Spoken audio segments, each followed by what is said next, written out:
আমরা এখন চলে যাব আকাশকলি ফুড গার্ডেনে, দেখি ওখানে কি পার্টি হয়। যুবক যখন সেজদায় যায়, যুবক তো জানে না, ও তো জানে আমার চলায় জমিন কাঁপে, ও তো জানে যে আমার চলায় এলাকা কাঁপে।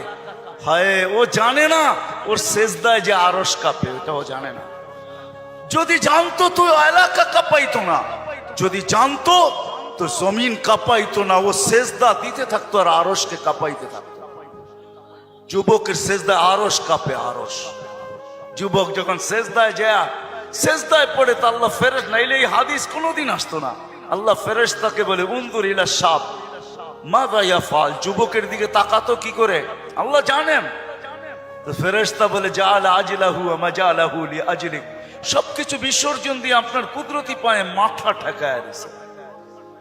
তা আল্লাহ বলে হাদা আবদি হাক্কা, এ আমার পারফেক্ট বান্দা, ইন্নী উবাহি বিহিল মালাইকা, তোমাদের উপরে আমি একে নিয়ে গৌরব করি। যখন সেজদায় চিৎকার দেয় সুবহানা রাব্বিয়াল আলা, আল্লাহ বলে সাব্বাহতানি সাব্বাহতুক, তুই আমাকে পবিত্র বললি, যাহ তুই পবিত্র, তোর গুনাহ মাফ, সেজদার থেকে উঠার আগে মাফ।